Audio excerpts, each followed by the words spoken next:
This is a never-ending giant mountain of cash. And as much cash as you can carry, you can keep. There's $1 million in cash. Now I'm gonna give random people 1 minute to try to spend all this money. I rented a $1 million a night hotel room. And I also rented this $1,000 a night cave, this $10,000 a night underwater. Today the star of the show is the one and unique MrBeast.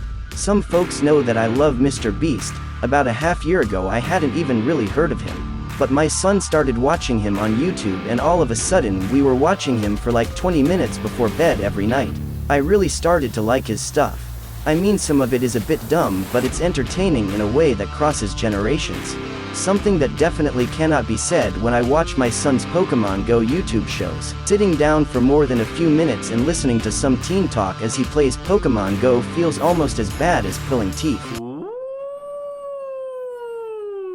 MrBeast recently turned down an offer to purchase his empire for $1 billion. So this was on the news late last year that MrBeast had received an offer for $1 billion for his business. And it doesn't surprise me that someone would want to buy such a dynamic, fast-growing business. But what surprised me was the fact that he didn't even consider it a serious offer. In his mind, a price of $10 billion would have gotten him to at least consider, but $1 billion is like a joke. And then I was watching this video, by Patrick Bet-David, who manages and invests in a lot of creator brands, where he talked about the potential for MrBeast, and why he agreed that $1 billion was very, very low.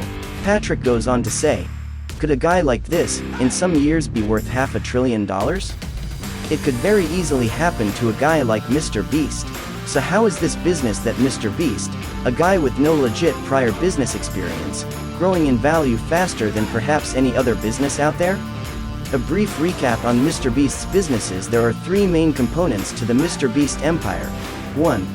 MrBeast's social media channels on YouTube. He's got at least 6 channels with 136 million subscribed to the main channel alone. Other channels like MrBeast Gaming, 31 million subscribers, and MrBeast Reacts, 22 million subscribers, put out more frequent, lower budget content. But now he also has one of the biggest TikTok followings out there with 80 million followers and over 100 million views on some of the posts. All in all, he puts together daily views on a level that would compete with a Super Bowl ad slot. Think about it. This guy is essentially putting out a free Super Bowl ad daily. 2.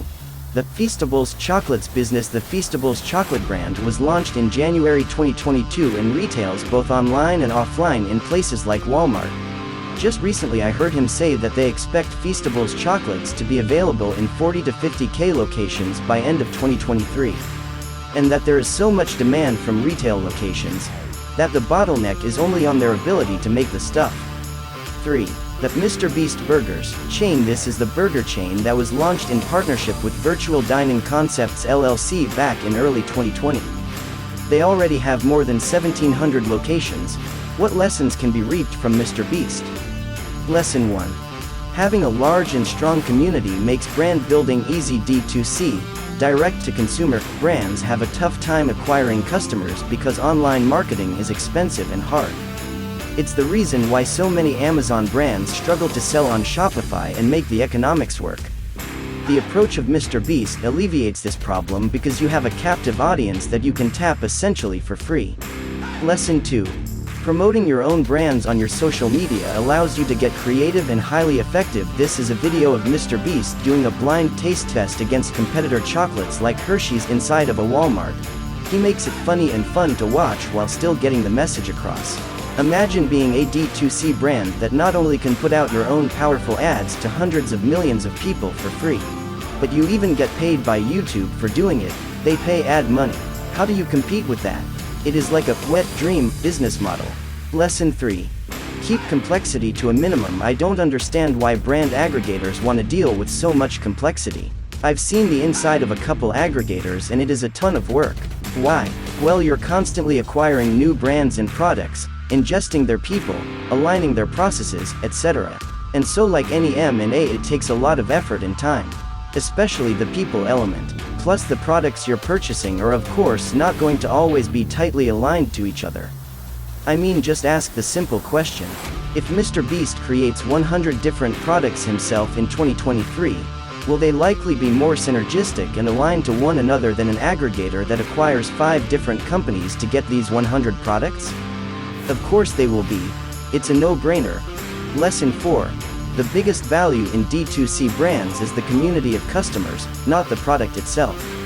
I am a bit familiar with Amazon brands, and I would say that the biggest value that many of them have is the SEO.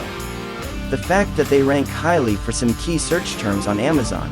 But do customers actually value the brand? Do they have a strong community of users who follow the brand? Very rarely. And so if you acquire a company like this, you've essentially purchased some high-ranking product listings, which you quickly learn the hard way when you try to promote the brand on Shopify and realize that LTV/CAC doesn't come close to working for you. So, what can we learn from MrBeast's empire? I'd say a hell of a lot. And his playbook is only gonna get more interesting over time.